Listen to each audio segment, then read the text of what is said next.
Hello, everyone, and welcome to the Uncorked Corner podcast. Today, Nick and I are excited to welcome Terry Peterson from the Hop Yard, Maine-based grower and processor for hops used by New England's many craft brewers. With that said, Terry, can you give us a bit about your background on who you are and how you got started in the industry? Yeah. Thank you guys so much for having me. So I'm Terry Peterson. I'm the sales manager for the Hop Yard, like you said. We're about 14 acres of hops in the ground, and we distribute our hops and work with a bunch of breweries all over the New England area. I started in beer close to a decade ago. I was one of the opening staff at Liquid Riot in Portland, where I brewed, distilled, bar managed, distribution, did a little bit of everything for them with my 5+ years, and then transitioned into ingredients. It was a great transition. I already had a lot of friends in the industry and worked with a lot of breweries all over the New England area, just via, brewing collabs, events, conferences, whatever it may be. So it was nice. And it was kind of just like, you got to brew some beer, and now it's, hey, do you want to buy some of my hops? So it's a pretty good transition. It was great. And what's cool about that too is the hops being one of the main ingredients to a lot of these beers. It's something that you get to work with probably a variety of breweries on, all the local ones, and you get to see how someone takes your raw ingredients and then turns it into a variety of different beers. And I'm sure once they take that and get to put into their beers, they can change it up and really showcase the hops a lot. For the actual hops, to kind of get into talking about that a little bit, how many varieties of hops do you guys grow on the farm right now? Yeah, so we grow 5 varieties. We grow Cascade, Comet, Nugget, Centennial, and Triumph. Triumph's actually a new variety for us this year. It's the first time we'll be harvesting that. It's a newer USDA variety. So everything that we grow on our farm are public varieties. They're bred and developed via the USDA in conjunction with some universities out in the Pacific Northwest. That means anyone can grow them. Anyone can sell them. You don't need a licensing agreement to grow them. You don't have to pay royalties per pound or per field or whatever it may be, like you would on some proprietary varieties. So proprietary, meaning the breeder and owner is a large hop farm, and they spent probably close to a decade and a few $1 million developing these varieties to go to market, and they control them, and that's rightfully so. They did the work. For us, we're just too small, and being where we are geographically, it's we're not a more recent traditional growing region. If you go back to the 1800s, Maine was actually the second biggest hop producer next to New York at number 1 until about the 1860s. So it's kind of cool that it's coming back here. But for us at our scale, it's not really possible for us to grow proprietary varieties. So we stick to USDA. So we grow those 5.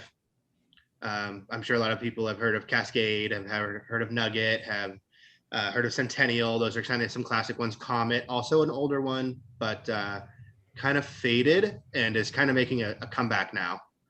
Brewers are getting more excited about that variety. It's really grapefruity and bright, has a really, really bright aroma, and it plays well with a lot of other hops.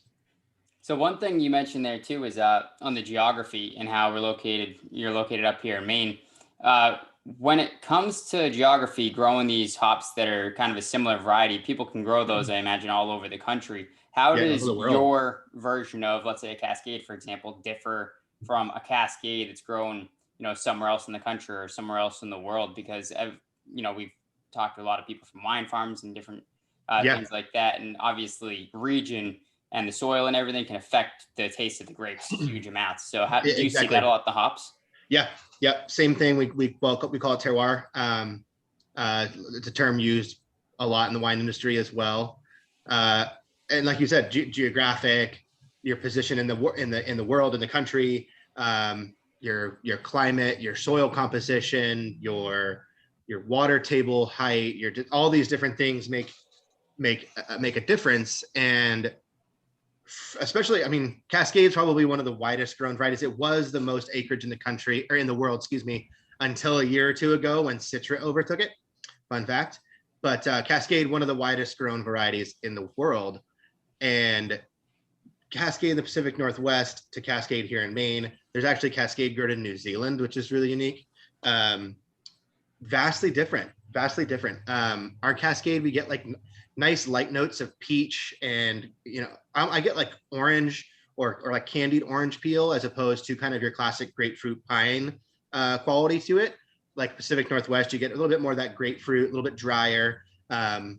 Here I get a lot of like sweet candies, peaches, some Earl Grey kind of green tea notes a little bit as well. So yeah, it's definitely different. New Zealand Cascade is kind of like squirt soda. It's like really like tart, citrusy, lemon lime thing. So yeah, they're distinctly different. And one of the fun events we do on the farm, except for last year with COVID, is we invite a bunch of brewers to our barn and we just rub hops. We call it Hoppy Hangout, and a bunch of local brewers show up and everyone brings beer and we order a bunch of pizzas and rub hops and hang out, enjoy the community. And one of the fun things that's really interesting to do is to bring what we call cuts, which are whole leaf sections of bales of hops. So right after they're harvested, they're dried, we take a section of those and we can rub them for sensory purposes. So we'll get a Cascade from Oregon, a Cascade from Washington, a Cascade from Michigan, a Cascade from Maine, and a Cascade from New Zealand. And it's really cool to see the nuances across those in one setting. And you can really dial in and see the individual differences just from those different regions. They're the same exact hop genetically. Maybe slightly different with genetic drift over time and stuff, if you really want to get into it, but they're the same variety. And it's really interesting how different they can be in those different regions. So when it comes to the actual growing season, how does that work with hops? How long is it? When do you plant initially, and kind of when do you expect to be harvesting on a normal year? Yeah, honestly, the harvest windows are pretty dang similar. For us, and I guess it's one of the drawbacks to our region is that our season starts later, and that's just the nature of our winters.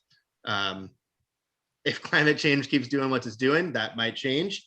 But for right now, we start 3, 4, 5 weeks later, typically, on our hops actually shooting through the ground than the West Coast. So that puts us behind on training. Not behind, it's all relative, but comparatively to the West Coast on training the hops, which is where we actually wind the hops around the string. And so our plants are typically a little bit smaller. We got to work a little bit harder for that harvest and push those plants a little harder. But that's kind of the main difference would be season length at the beginning of the season. We get a little bit colder over the winter. Not a huge impact. Those hops are dormant during that time. And as they're dormant through the season, it's kind of a biological reset for them. It gets them ready, pulls nutrients back in from the hops that are left above ground after cutting, and just gets ready for that next season of growth. Yeah, I guess seasonally, that's kind of the main difference for us is season length. We typically harvest or hop farmers in general, I guess hop season, last week of August, essentially, somewhere in there. The 24th, 26th, 27th. Centennial is typically the first hop harvested. Across many farms, I've yet to see one really harvest earlier than Centennial. And then it works through varieties. Every variety has its own what we call picking window, and it's pretty specific. The latest variety for, again, kind of those what's the like a whatever, I don't know what I'm trying to say. Just a little fun fact, Idaho 7 is the latest variety typically harvested, and they're going to harvest that in October in some places. So harvest will work through the beginning of September, end of August, all the way through September, all the way until kind of October. And it's obvious that you're very passionate about what you do, and we love to see that. And it's so fun to learn about new things. And Nick and I have seen many brewers on the podcast. We've learned a lot about what day-to-day life is like in breweries. But for you, it's obviously much more niche. It's much more different. So this time of year, where it is a busy season, what does your day-to-day look like? You must be very all-consumed, but give us a little bit of insight as to what the day-to-day looks like at a hop farm. Yeah, I'm planning for harvest right now. So doing the sales side of things, I'm not on the farm day to day right now. I'll go out a couple times a week, check on the fields, kind of get a look on everything. Once the cones start to get developed, that's when there's a lot more time spent on the farm. right now the plants are growing vertically. They're getting as big as they can get before they start really developing the cones. So right now it's kind of management, it's kind of maintenance at this point in the season for another 4 or 5 weeks or so, and then it's really go time to start really planning as far as exactly when those harvest dates are going to fall, how the cones are looking. We're taking moisture readings on the cones themselves throughout the end of the season as they're developed. We wait for them to get to a specific moisture content, which kind of is indicative of when we'll harvest it. So we're monitoring that along with sensory daily, essentially, as we get really close to that harvest time. So right now I'm doing my outreach. I'm going to brewers. I'm saying, hey, you're up for another wet hop beer this year. You want to come to the farm? Do you want to brew the same beer? Do you want to change it up this year? And really doing a lot of logistics. Last year we had 53 breweries come to the farm. It was a very busy season and a very interesting season because we couldn't overlap a lot of people mid-COVID.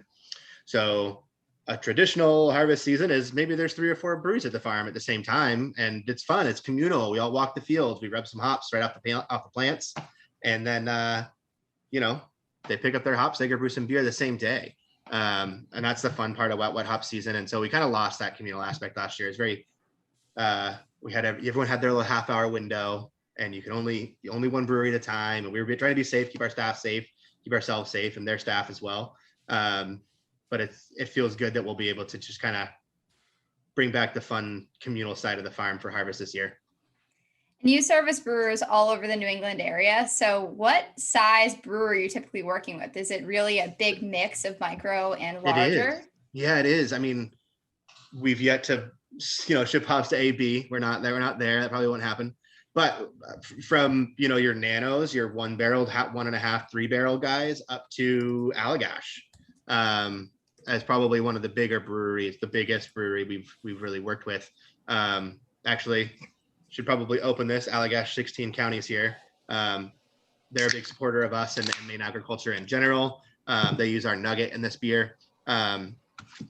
So yeah, it is a good mix. And then throughout the year as well, I mean, we've shipped hops all over the New England area in pellet form, on the fresh hops. It's kind of like this pilgrimage where the brewers all come to the farm, and it's a lot of fun to see all the faces you haven't seen in maybe a year or and since last harvest, those guys you don't get to see too often from a few states away. And so it's a lot of fun. So another thing you mentioned a little bit back is the wet hop season. So from what we've talked to some brewers, that seems like it can be a pretty hectic time where you have a very, very short window where they can get those hops and then get them to the brewery to make some beer with. So how does that work with working with a bunch of different breweries and trying to get that coordinated? Yeah, it's a logistical feat. It is, man. Like we have, like I said, about 50 breweries the last couple of years. I expect more this year. So that's 50 pickups. That's 50 brew days. That's 50 varietal numbers. That's 50 different individual weights. Maybe there's pellets involved as well because they're going to dry hop their wet hop beer. It's 50 different pickup times and different, so it's a lot of logistics. It's a lot of planning. Brewers have been really great about understanding that it is just agriculture. And I might tell you it's going to be September 9th when we're going to harvest those, but on September 5th, I might call you and say, hey, we want to let them hang a day or two longer. And that's just the plants tell us when they're ready. Like I said, when we have that specific hydration, water composition, and sensory really is the deciding factor on when we'll harvest. And that could come down, they're changing day to day at the end of harvest. So every day those hops are going to be slightly different. The moisture content will be slightly different. So while we can kind of plot, a guess, it's sort of like, oh, it wasn't a little bit extra warm this day, so they're a little bit drier and maybe we're going to push a day early, or we got a good amount of rain and the moisture content's holding and we're going to push a day or two back. So it really is the plants telling us when they're ready. And so it can be stressful on brewers too, because they're like, oh, I had a brew day planned today and I got something else planned for tomorrow. And now I got to go switch this up. I got to go brew this beer tomorrow. I got to brew this beer. So, but luckily we've been super lucky with all the brewers being super understanding and willing to be flexible. I don't think I've had anyone, due to scheduling issues with harvest say, we're not going to do it. So we've been pretty lucky with that. Now, obviously, being in agriculture, kind of at the mercy of nature here. So, on times like now, at least to us that aren't in the industry, seems like there's a ton of rain. Do you find that kind of it can accelerate the speed that the hops will become ready to harvest, or even the opposite, make it, like you said, hold moisture? And yeah, we're still far enough away that it's really not an issue. Right now, just keep giving us rain, really, for us. I mean, Maine's technically in a drought, so any rain is a good thing for us farmers. As it gets closer to harvest, like if say we're going to harvest on a Friday and Thursday, it pours all day long. That could be an issue for harvest on Friday. For a few reasons, one being mud in a tractor. And we don't feel like getting tractors stuck in fields with people on harvesting equipment 20 feet in the air. Two being moisture content, and the hops themselves being wet. So as they go through the picking process, if the hops are wet, they're very heavy, and the leaves are wet. The leaves actually get through the process when they're not supposed to. They're supposed to be separated. And if the leaves hold on to if the leaves are physically wet, we have a lot of trouble actually separating them in our picker. So it takes a long time. It takes a lot of extra people on cleaning. The hops themselves, we don't want them to be wet going into a bag to sit for a few hours before brewing. So the rain day of harvest or morning of or night before can affect it. To get back into some of the hop varieties, for us that don't really know necessarily what hops go into every beer, can you give us a little bit of a crash course on the hop varieties that you have, the flavors that each of them, and the notes, the scent notes, and everything that they might provide to the beers? Yeah, no problem. So a lot, obviously, in today's market, a lot of beers are hop forward. A lot of beers want those bright, juicy, citrusy, tropical flavors and aromas. We grow, like I said, USDA variety. So stuff like Cascade and Centennial, while they feel a little bit old school, they can still bring a lot of fantastic flavors, especially the ones that come from our farm. They are unique. I mean, our Centennial kicks off huge lemon oil, almost like lemon thyme, like really, really bright, like bright tart citrus, pure lemon. While our Cascade has notes of peach and orange peel and candy, almost a subtle strawberry note. Same thing in our Nugget.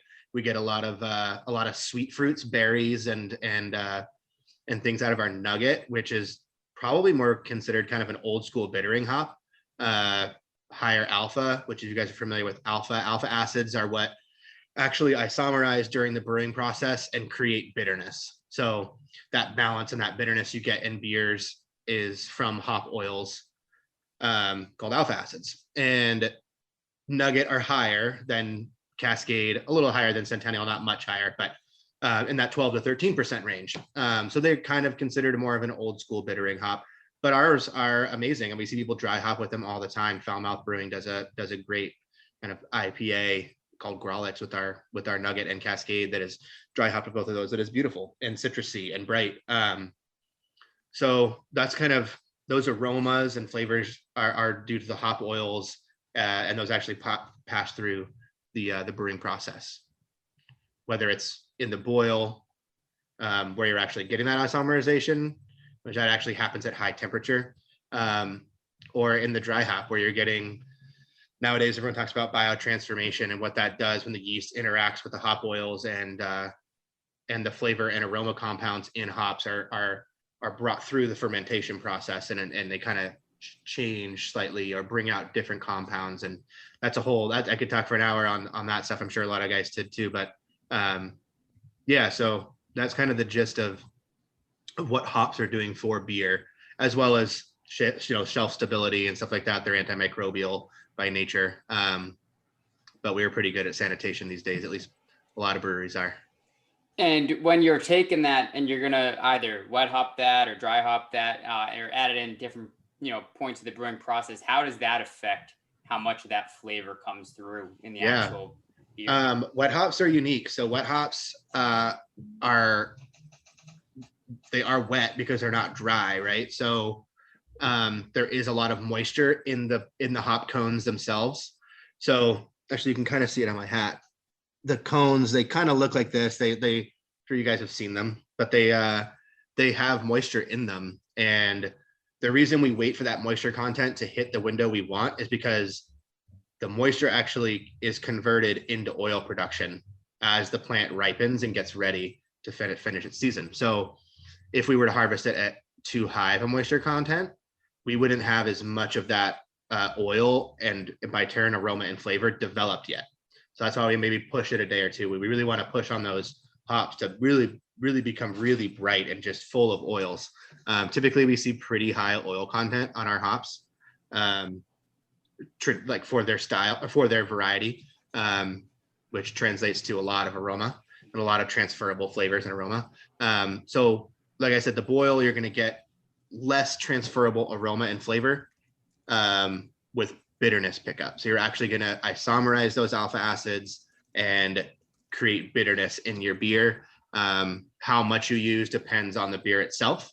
And that's just going to help balance your sweetness from your malts. In the whirlpool, which is still considered hot side, but not necessarily in the boil itself. The beer has come down from a boil. A lot of breweries nowadays, I call it the whirlpool. People call it whatever, but basically they send their wort post boil through their heat exchanger or in some capacity and cool the wort down below 180 degrees. That's kind of the going theory, and that is the isomerization temperature above 180 degrees. So there's essentially, the theory is no ISO, so you don't get any bitterness pickup even in whirlpool. And that's just going to be a huge aroma addition because you're activating those oils, you're absorbing them into solution at a little bit of heat. So you're really getting really good utilization on those oils with the theory of no bitterness pickup. So that's still considered hot side. Cold side will be post knockout, as they call it, through the heat exchanger and into your fermenter.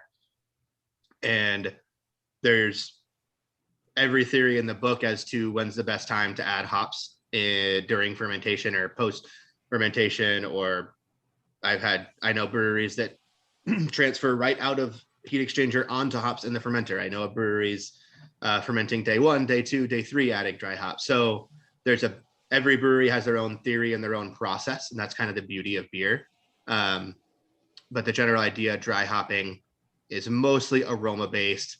As you start talking about, biotransformation and that stuff, aroma, flavor, that's kind of the big addition. And the guys that say, oh, we dry hop this at 4 pounds a barrel, or 3 pounds a barrel.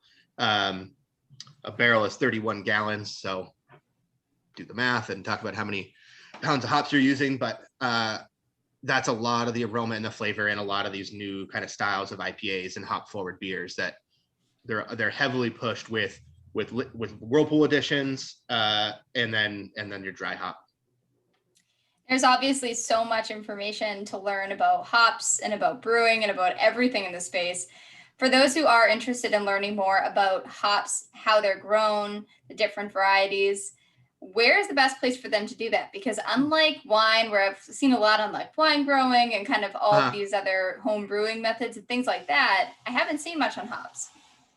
There's books out there. I mean, before I started brewing, I was reading a lot and home brewing.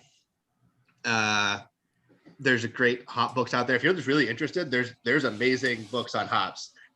To the non brewer or someone that's maybe not very into home brewing or beer itself, they may be a little bit dry. If you want to learn, if you really want to dive into hop oil composition and what they do at different temperatures and how they isomerize differently and carry through the process, sure, go read some amazing book. But a lot of the Brewers Association publications are really good. There's a new hop called a new book called I want to say it's called The New Brewer. Don't quote me on that. I think that's a magazine. Oh, what's it called? I can't remember the exact name of the book. I think The New IPA. Maybe it's The New IPA. I read it recently. Can't remember the name. We'll go with that. New IPA. I think it's the New IPA Brewer or The New IPA. Something about kind of this new style that's been developed over the last few years and kind of process and how that's all done. But yeah, I mean, do stuff like this. Listen to podcasts. There's plenty of information out there. If you are a brewer and you want more information from a scientific standpoint or high level data standpoint, the MBAA is a great resource for professional brewers. There's chapters all over the country. Part of the New England chapter here, and that's not just going to cover hops, but there will be good information on hops, kind of throughout their universe. But they cover everything from the Master Brewers Association of America. From a scientific standpoint, they cover just about everything brewing related. Yeah, come to your local farm, contact your local your local brewer, and say, hey, I have an interest in these hops. Do you use them, and why do you use them, and how do you use them? I don't know. Chat with your tasting room employees and people that are pouring you beer and pick their brain. I bothered enough brewers and pestered them for information until it all made sense, I guess. And then I started doing it professionally. So that's the best, learning from other people. And from Island Dog to Orono and Liquid Riot, we've had quite a few of the breweries work with you on our podcast. Oh, cool. Awesome. So as you can imagine, Nick and I love beer. We've tried a whole bunch of different ones. I'm Mhm. sure we've tried many with your hops. Probably. So, Yeah. of the many that do use your hops, are there any favorites that you've had that really stood out to you? Oof. It's tough with you getting beers consistently throughout the year. And that's just because of our scale. There's nothing we could do about it. We're a small local farm, and I couldn't say, go get this IPA anytime you want, because they are kind of a little bit special, a little bit specific. Allagash 16 County is great. Oxbow makes a beer called Northern Lager with ours that is one of the most drinkable beers around, I think. I mentioned Growlix from Foulmouth. Liquid Riot's always sprinkling some hops in here and there, making beers. Any of the wet hop beers every season, I try to get as many kind of checked off the list every year as I can. Some of them are out of our reach with distribution here, but those are always a really unique experience to really taste the flavors once a year, specifically from our farm. And that's such a cool part of the wet hop process. Austin Street made a beer called Original Maine a few times this year that has our hops in it that I think is really fantastic. It's a light pale ale, and I think it's really fantastic. That beer really showcases what our Cascade can do, and what kind of flavors it can bring to like a hop forward light beer. And it was fantastic. Really happy with that one. Do you find it helps a lot to have so many great breweries so close to your farm? How can you not? Maine is wonderful. When I moved up there from Boston, it's just the amount of breweries everywhere you turn. There's one, and I haven't been to one that haven't liked yet. I've never had a beer at any of them that, oh, that's a terrible beer.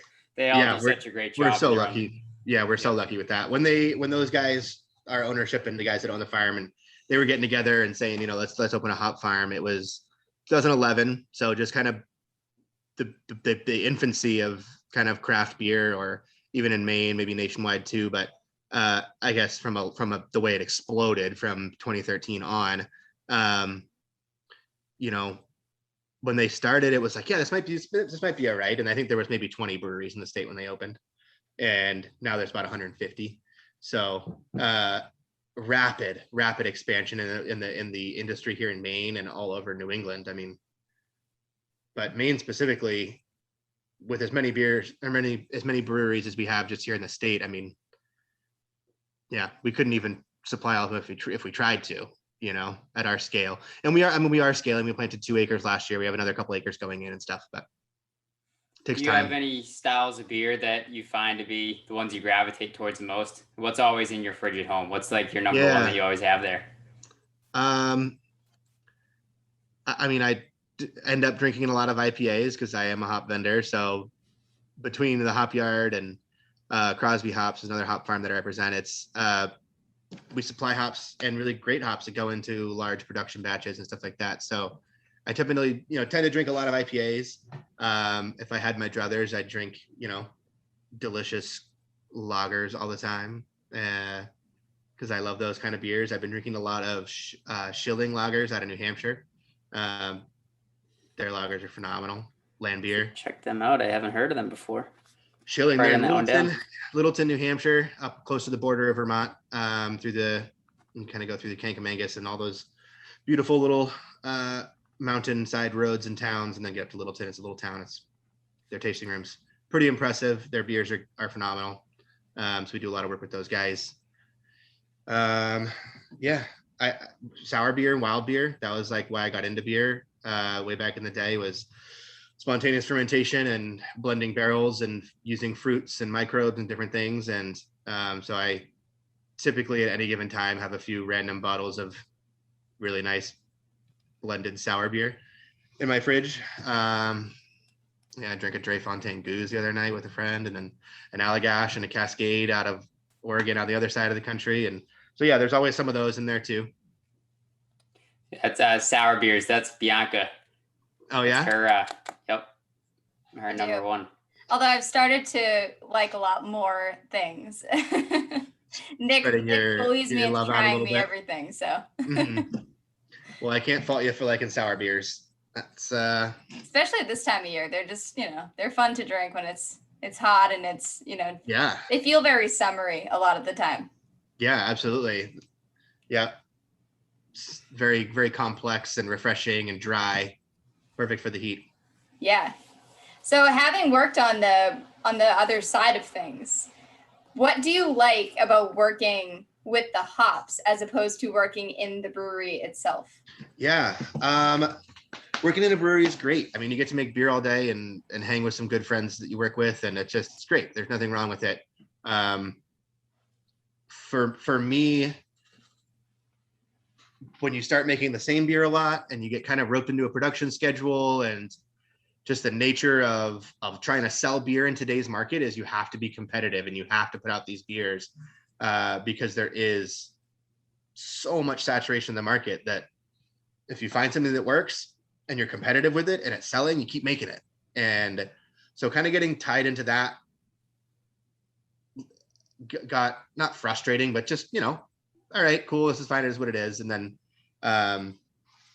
the hop world is different. And I've always wanted to work with my hands on a farm and do stuff like that. And so working for a farm is a unique thing. And being a part of the seasonality of it, where we're looking forward towards harvest here in 7-8 weeks, which is crazy to think about. And then it's all right, clean the fields up, put her away for the season, and then start planning for the next year. And it really is like year to year, but the seasonality of it makes it fun because you have different projects you're working on throughout the year. And maybe right now we're in maintenance phase, but then in 7 or 8 weeks, we're going to be in harvest. And then we're going to be at cleanup and fixing trellises and fixing top wires, and then maybe planting new fields or putting up a new trellis. And then we're skiing over the winter sometimes. And then maybe we're going into spring where it's sprouting season and training season. So there's always a new project. There's always something new and fun to do. I get to travel a lot and talk with a bunch of people that I'm friends with and make amazing beer all over the country in the New England area. So that's a big perk too. I mean, I'll spend time in Oregon a couple times after harvest. I'll spend time in Colorado for CBC in September. I'll be kind of all over the place as traveling starts to feel normal again. But I get to hang out in my friends' breweries all day. It's great. That's a great perk.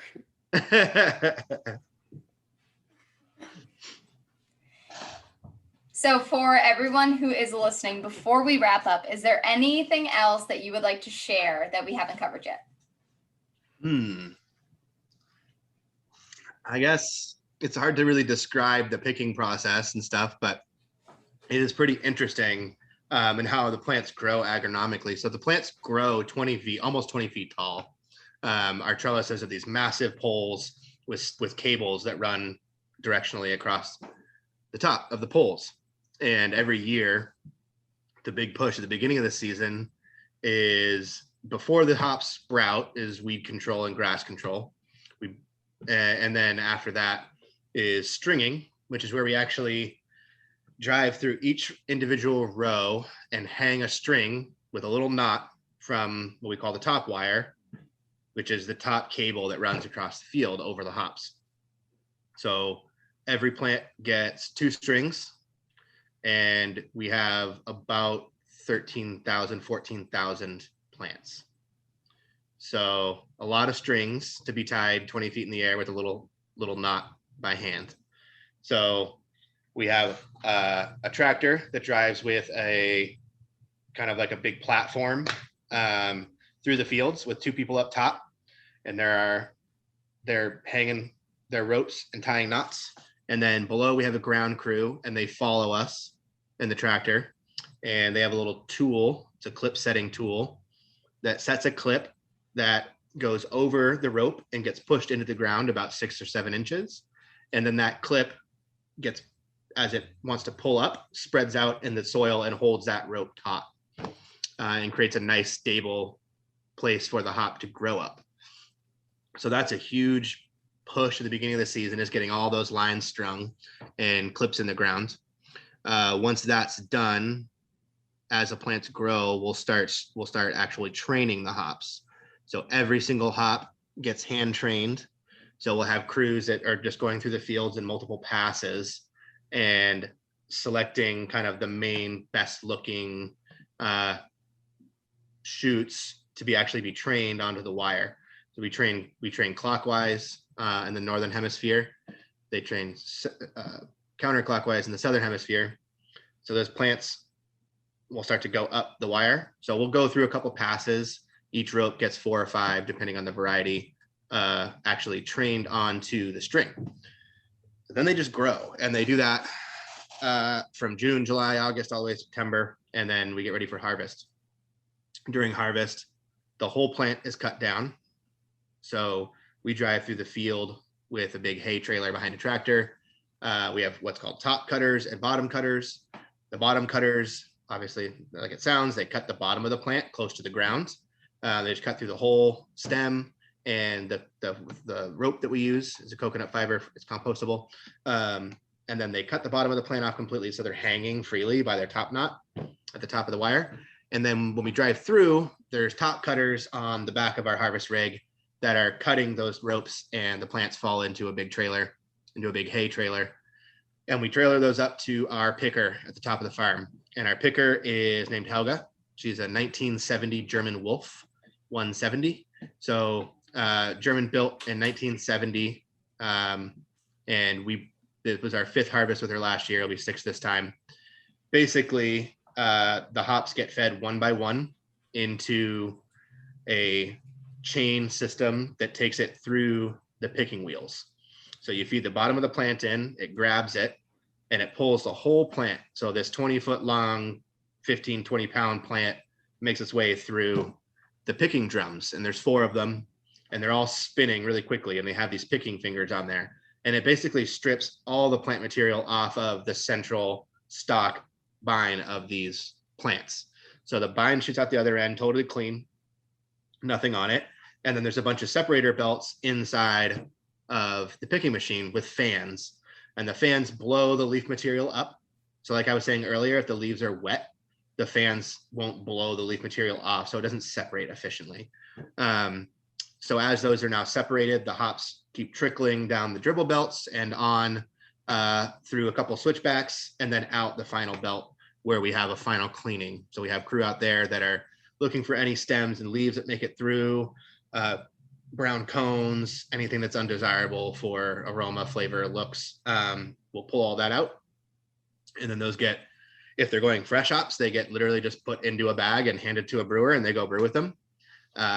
If we're doing a production day, which is where we'll actually use our hop kiln on site, we'll fill up the hop kiln with about 3,000 to 4,000 pounds of hops wet right out of the field, and then dry those for about 10 to 12 hours.